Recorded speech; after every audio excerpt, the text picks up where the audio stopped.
네, 안녕하세요. 이민철 교수입니다. 지금부터 면접 파이널 이 과정을 시작을 하도록 하겠습니다. 자, 면접 파이널 과정 법학적 사고력 시간에는 어, 220개 핵심 주제하고 그리고 최근 시사 이슈에 대해서 빠른 속도로 이제 말씀을 드리도록 하겠습니다. 먼저 법의 이념부터 살펴보도록 하겠습니다.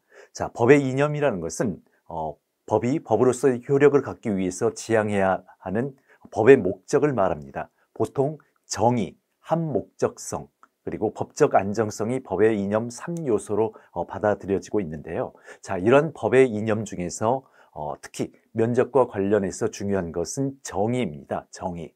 자, 정의라는 것은 인간이 사회생활을 하면서 마땅히 지켜야 할 보편타당한 규범으로서 법이 실현하고자 하는 궁극적인 목적이다, 최고의 가치를 말하는데요.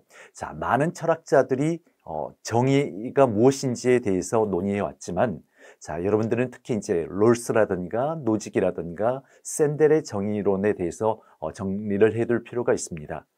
자, 그러면 먼저 롤스의 정의론부터 살펴보도록 하겠습니다. 자, 롤스는 그의 저서인 정의론을 통해 공정으로서의 정의와 분배적 정의라는 이론을 제시했습니다. 롤스는 올바른 결과에 대한 독립된 기준은 없지만 공정하고 올바른 절차가 있는 경우에 공정한 절차는 결과의 정당성을 보장한다라고 하고 있습니다. 즉, 이 공정한 절차를 통해 합의된 것이라면 정의롭다라고 보는 그런 공정으로서의 정의를 주장하고 있습니다. 자, 그리고 롤스는 자연적 불평등에서 오는 불평등 약화 문제, 그러니까 불평등 악화 문제를 해결하기 위해 개인이 지닌 능력 차이를 인정하는 실질적 평등을 유지하되 자연적 불평등의 문제를 해결하기 위해 최소 수혜자라는 것은 그러니까 사회적 약자를 말하는 거죠. 자, 이런 사회적 약자를 고려하는 재분배가 있어야 한다라고 주장을 하고 있습니다.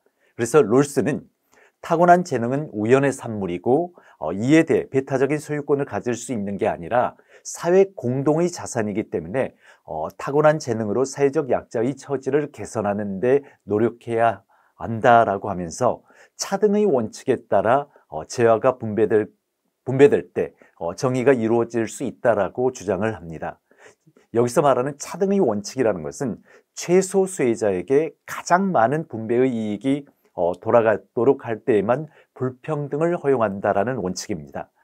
이처럼 사회, 경제적 불평등은 공정한 기회균등의 원칙과 차등의 원칙을 전제로 정당화될 수 있다는 롤스의 철학은 지금 현재 이제 미국의 사회복지제도의 기반이 되었다라고 할 수가 있죠.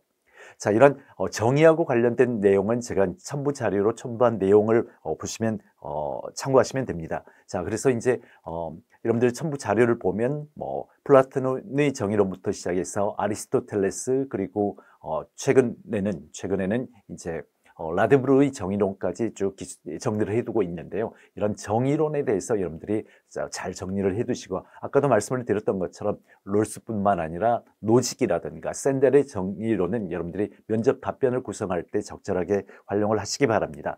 자, 이렇게 롤스의 정의론에 대해서 살펴봤고, 이제 노직의 정의론에 대해서 확인을 해보도록 하겠습니다. 자, 노직은 같은 이제 롤스나 마찬가지로 자유주의자라고 할 수가 있는데요. 이 노직에게 정의라는 것은 모든 사람들이 자신들의 정당한 소유물에 대해 소유권을 행사하는 것이 정의에 해당이 됩니다.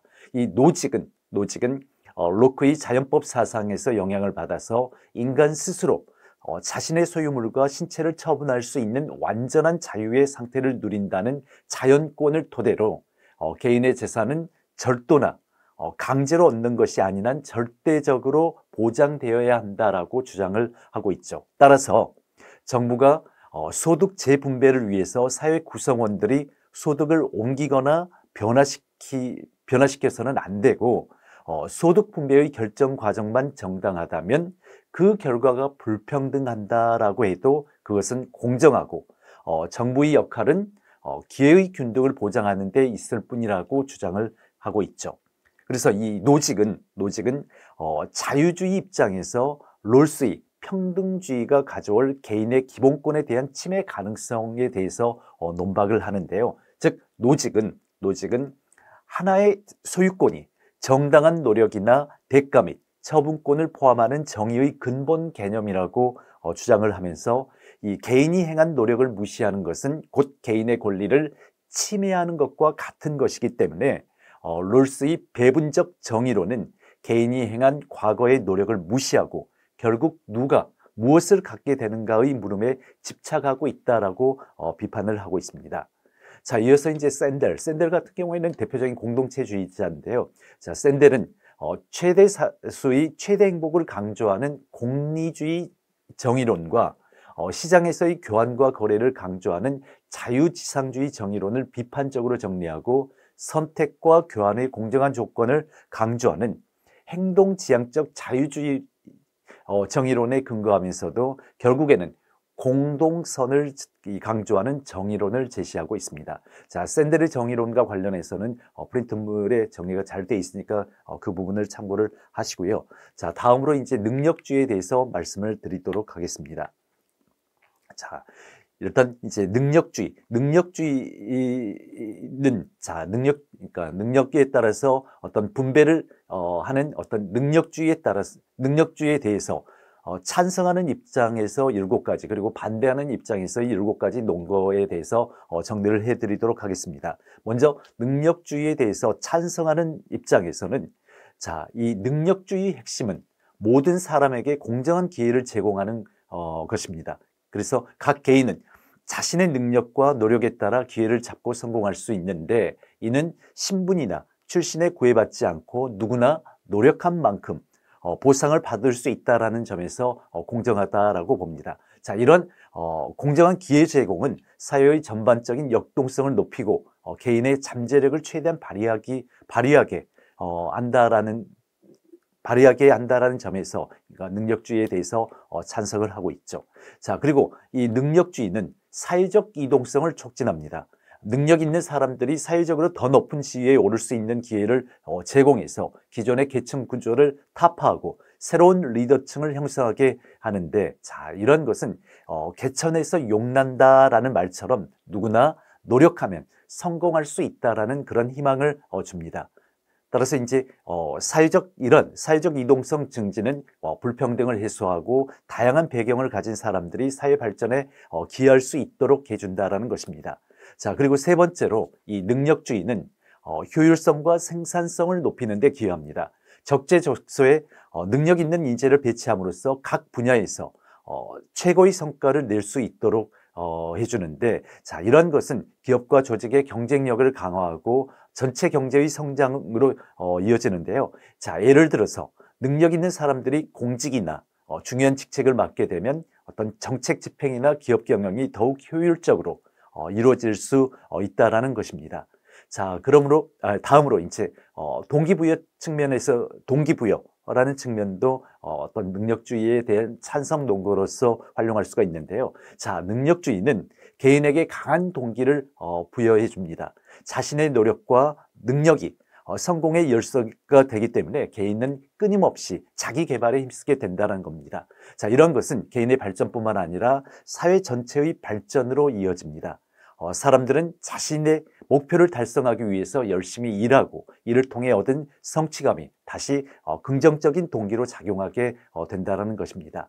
자, 그리고 능력주의는 사회에서 경쟁을 촉진시킵니다. 이 경쟁은 혁신의 원동력으로 작용하고 새로운 아이디어와 기술 개발을 유도합니다. 경쟁을 통해서 더 나은 제품과 서비스가 만들어지고, 자, 이런 것은 소비자에게도 큰 혜택을 준다는 거죠. 예를 들어서 기술 분야에서 능력 있는 인재들이 혁신적인 제품을 개발해서 시장에 내놓으면, 자, 이런 것은 전체 산업의 발전을 가져오게 된다는 거죠. 자, 다음으로 이 능력주의는 개인의 사회적 책임을 강화하는데, 자신의 능력으로 성공한 사람들은 그에 따른 책임감을 느끼고 사회에 기여하려는 노력을 기울이게 됩니다. 자, 이런 것은 자선활동이나 공공서비스 참여로 이어져서 사회 전체의 복지를 증진시킨다는 거죠. 이 성공한 사람들이